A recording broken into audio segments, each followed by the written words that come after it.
the notch threw the tech community a new one in 2017 and has remained one of the most absurdly talked about subjects when it comes to phones and now MacBooks, but it says a lot about Apple's design philosophy, and because of how Apple is now handling things with the iPhone, it tells us about what we should probably expect with MacBooks. Let's begin.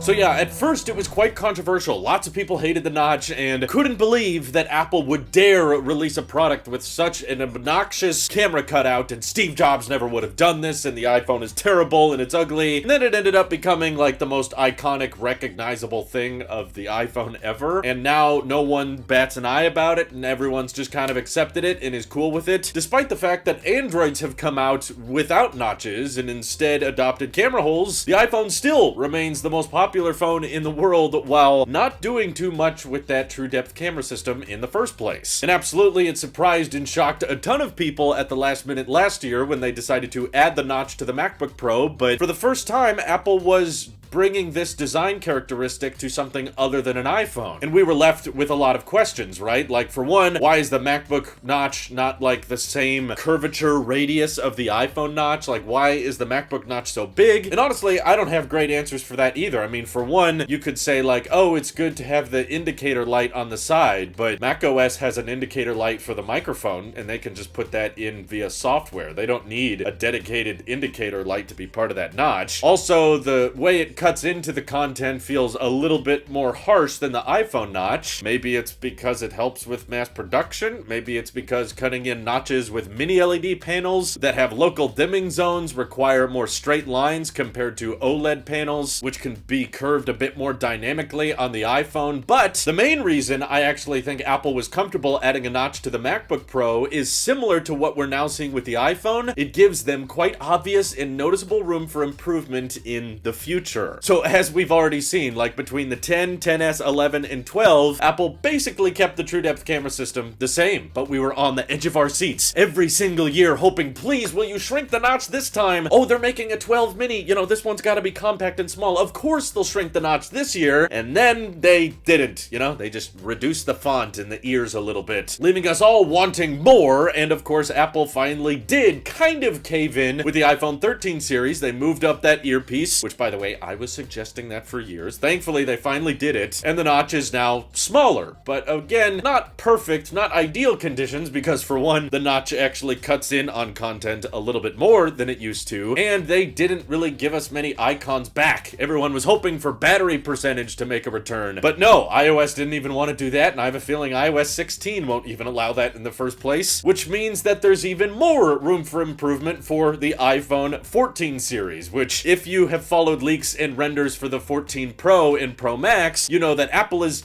technically ditching the notch, but as many of us would say, kind of in the worst way possible. I've deemed this product design as eye hole because it sounds like something else, and that makes me laugh, and it also looks kind of stupid in my opinion. It's literally the letter I, but technically not a notch. You know, it's probably the worst possible way you could accommodate a hole punch camera system, but granted, at the end of the day, what Apple is trying to go for here with this notch, and now with hole punch cameras, is to make noticeable design differences that make the newer products stand out from the old ones. That's what they accomplished with the iPhone 13, and now, even if you're not the super techie person that notices, you know, the iPhone 13 cameras are diagonal and the iPhone 12 cameras are up and down, you can detect, oh, that's a newer iPhone because the notch is a little bit smaller. It must be a 13. And I think we're gonna have a very similar upgrade cycle this year when people start upgrading to the 14 Pro and 14 Pro Max. They're gonna say, oh, that's the newer iPhone because it doesn't have a notch anymore. But again, they leave themselves room for improvement by giving themselves two hole punch cameras. In fact, this one is most likely to cut in on content even more so than the iPhone 13 notch, because you gotta move those sensors down to cram more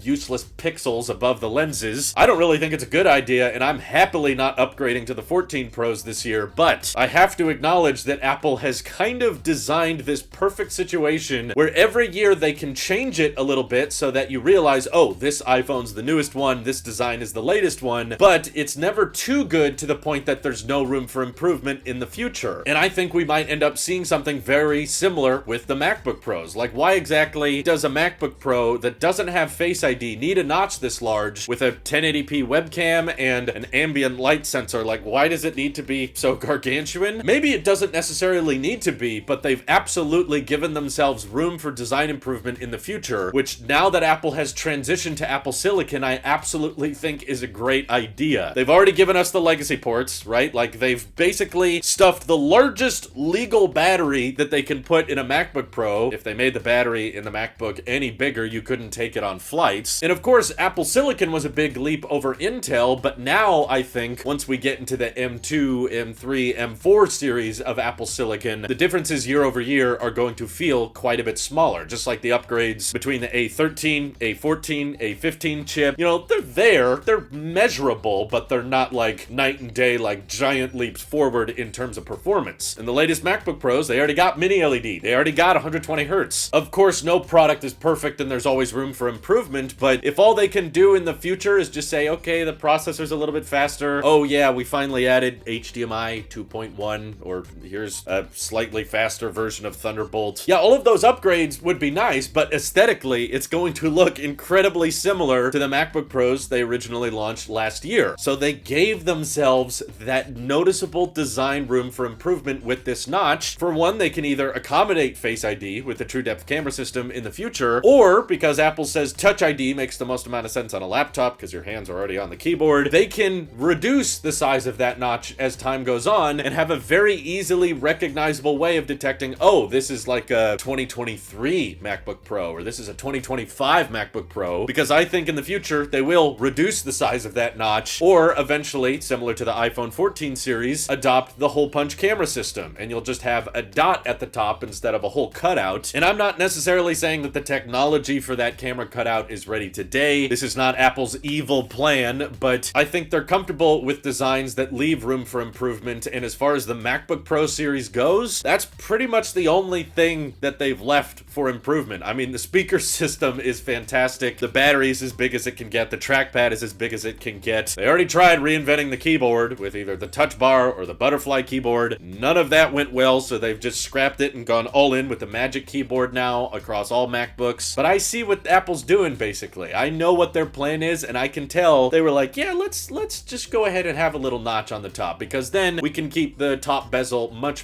thinner than we would if we didn't have a notch. And also, maybe in the future, if we do switch to an OLED panel, or we find ways of accommodating hole punch cameras to a MacBook display, there will be a quite obvious and noticeable design upgrade that people can detect in Apple stores and see in reviews. Oh, okay, yeah, you are using a later version MacBook. It's either that or more color options. You know, we could have a matte black, but I guess Apple doesn't want to go that route either. So you notice Apple having a harder time getting people to upgrade on devices that don't really have those type of obvious design improvement areas. Like the Apple Watch bezel is incredibly thin and there's no notch to worry about here. Same thing with the iPad. Those bezels are pretty darn thin, and year over year it looks so incredibly similar. A lot of people can't justify upgrading because design differences are hardly noticeable. So that's why I'm predicting that even though the 14 Pro is probably going to have that eye hole, when the iPhone 15 Pro comes out, they'll probably still have a hole punch camera of some kind, and then maybe with the iPhone 16 they get it underneath the display but maybe a little bit pixelated, or perhaps they don't want to do the pixelated thing, so they wait